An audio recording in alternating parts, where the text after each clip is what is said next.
Hello all, I hope you're well. Yeah, so here is the Hornet EVO I've been waiting for. It took a little bit longer than what I wanted to actually. I think FedEx held on to them for a little bit, but it's here now.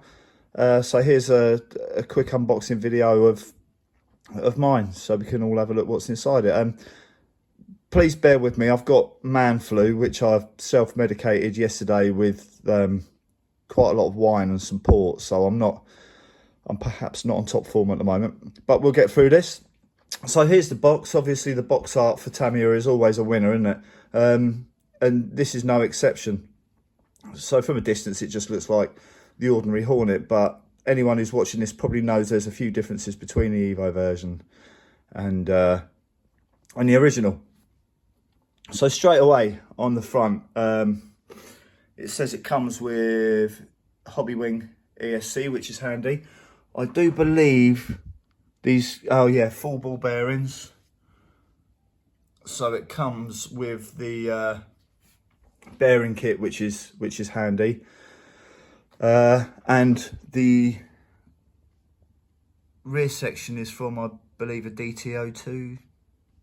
Yeah, and it has the oil shocks. Not sure what quality they're going to be, but the plastic basic Tamiya CVAs always tend to, I'm quite a fan of them actually. They tend to be okay. They you know, for general thrashing about. And it comes with a standard 540 silver can, I think. So yeah, this is the box, which the box art, like I say, love it. There's an actual picture of a finished article there, which does look nice. That gearbox kind of looks, I don't know, it could look out of place to some, but I kind of like the way it hangs out the back, a bit like Clarkson's V8 beach buggy of the Grand Tour. Sort of looks like it's reversed into it, but like that. So we've got the usual box arts on the outside. Yeah, pretty much similar there. And yeah, so there's the shellless chassis pick. And again, that rear section, which yeah, I think it's nice. Okay, so I've got the lid off. Let's have a look inside and see what we've got. One-handed with a hangover and a cold, not easy. But anyway, so here we go, bird's eye view. Again, the way that Tamiya lay it out, it's pretty standard really. So we have the Hobbywing. I'm using quotation marks on whether that is actually a Hobbywing or not. But anyway, it will get used in this. It's going to mainly be a shelf queen. We have the shell, which looks obviously very similar. I don't know whether they're exactly the same yet, but when I've cut that out and finished it, I'll probably do a swap over onto the original Hornet, just out of curiosity to see if it fits. There's the wing, same thing again, not sure. And here we have typical Tamiya driver. See what I can do with that. And we've got the battery tray. I wonder if that'll fall off every 5 minutes or not. I probably have to do the same trick as with the servo horn as the Grasshopper and the original Hornet on that. And we've got the, I don't really know what we call them, crash bars, bumpers, nerf bars, whatever you want. Yep, so it's all pretty run of the mill at the moment. We got some more bits and pieces, chassis parts, the wheel hubs, suspension mounts.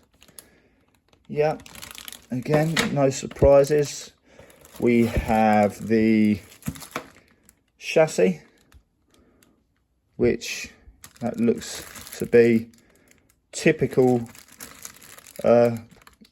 Grasshopper stroke Hornet chassis. Again, I'll be able to get to the bottom of most of this as I build it. Just another parts bag, bits and bobs, servo mount and that kind of stuff. Wheels, hubs, and blah blah. We've got the wheels. I wonder if they're going to make me swear as much as the last ones did. I think the wheels and tyres are the same. But there'll be little nuts and bolts rolling around the floor and flicking off and hitting the walls left, right and centre. Good, I'll look forward to that. And we have suspension arms. Yeah, I think it's independent front independent suspension. Yeah, run-of-the-mill stuff. Standard wheels and tyres. Pretty sure they are standard wheels and tyres. And I quite like these cards when they put them in the middle of the boxes, because it makes it a bit nicer to open up. But when stuff gets stuck under them, it really bugs me. We have the gearbox cover. Yeah, we've probably all seen those before on the cheaper end of the buggies. More suspension parts, shock parts, gearbox parts, bit of grease, and, yeah, diffs, screw bag, more suspension parts, springs, oil, soft oil. Don't know whether I'll use that or not. May do, but I'm probably going to build this just as shelfer anyway. Silver can, another one. What do you do with them, huh?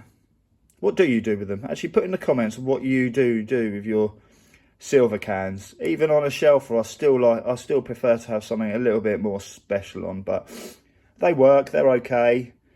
Too good to throw away, really. But then again, I'll probably just stash it and with the others and then throw it away. So we'll see.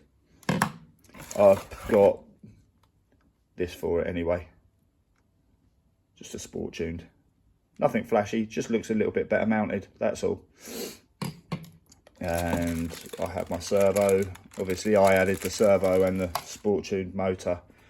I'll just put them in a box so I know where it all is. More shock parts. The bumper. Yeah, that's needed, isn't it? That'll see a lot of use. More screws, parts bags. Looks like rear shock parts. Yep. Servo saver. Basic Tamiya servo saver, but they do the job.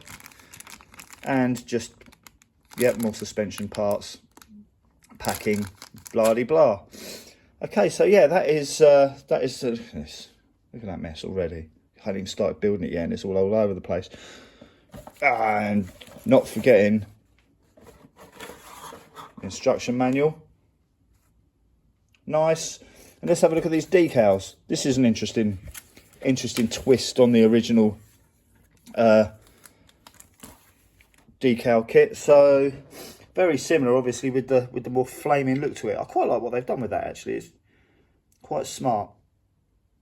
Yeah, so that's all going to be nice and probably a pain in the arse like usual, but you know. So yeah, about this kit anyway. So looking at that, these are quite expensive, really. I mean, when you look at a standard Hornet, what are you paying? 120 quid UK, which, you know, is fine. It's a Hornet. We love them, and they're worth that money. But these are quite a lot of money, these Hornet Evos, and I think some of the upgrades are a bit cheeky. I think they've cheaped out a little bit on it. I mean, Tamiya are becoming slightly notorious for flogging dead horses and managing to put the price up of them quite a lot. Yeah, these aren't a cheap kit, and to be throwing bearings in it and saying, there you go, it's worth so and so, it's a bit cheeky, because really bearings should be included in them anyway. But having said that, as a Tamiya fan, and particularly a Hornet fan, I couldn't wait to get my hands on it. So spending that little bit extra money, it was worth it to me. I don't know whether it's worth it to anyone else. I think they've sold pretty well, but it's just simply something I have to have on the shelf. So as I build it, and once it's built, be able to see how these small changes go together, and if they do make it a better car or not. Will it still hop? Is it still a Hornet? I think it's going to be. But we'll see. Anyway, so there's my quick unboxing for you of the Hornet EVO. I won't do a build video, but I will build it probably over Christmas and then show you the finished article, and we'll have a talk about it and see how it goes. All right, so anyway, thanks for watching. Thanks for putting up with me whinging about my cold or Ebola or whatever it is. So yeah, in the meantime, if I don't do a video before Christmas, then please have a brilliant one. Look after yourselves, enjoy yourselves with your friends and family, and you take care. Merry Christmas.